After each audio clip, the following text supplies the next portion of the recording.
live অনুষ্ঠানত ভয়ংকৰ হাংগামা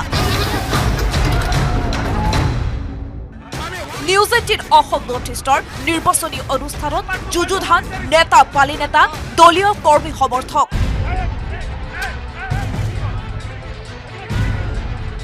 চাওক এই ভয়ংকৰ পৰিস্থিতি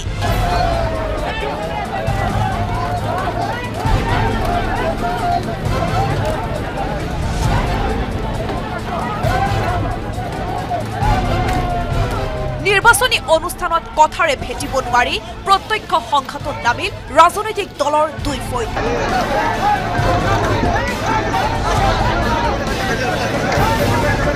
ধুবুৰীৰ মানকাচৰত NEWS18 অসম নৰ্থইষ্টৰ জ্যেষ্ঠ সহযোগী সম্পাদক পাৰ্থজ্যোতি বৰাৰ নিৰ্বাচন এক্সপ্ৰেছত সৃষ্টি হল ৰাজনৈতিক হিংসাৰ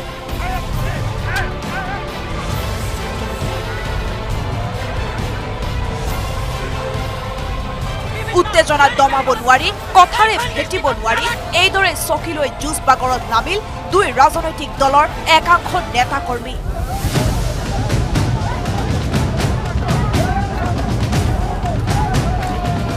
অনুষ্ঠানত অংশ লবলৈ সমবেত হৈছিল কেইবাটাও দলৰ কৰ্মী আৰু সমৰ্থক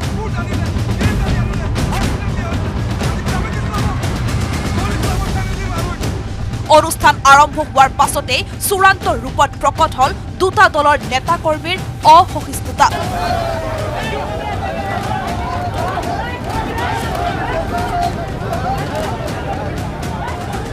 গণতান্ত্ৰিকভাৱে নিজৰ মতামত প্ৰকাশ কৰাৰ সলনি এটা দলে আক্ৰমণৰ লক্ষ্য কৰি ললে আনটো দলক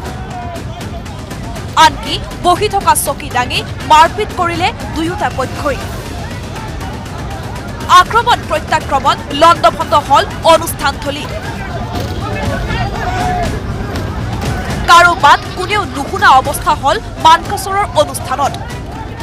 বহু সময় ধৰি উত্তপ্ত হৈ থাকিল পৰিস্থিতি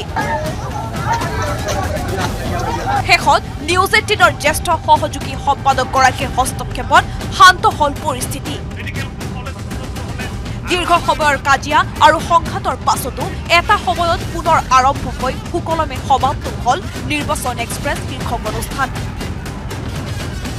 news desk report NEWS18 Assam north east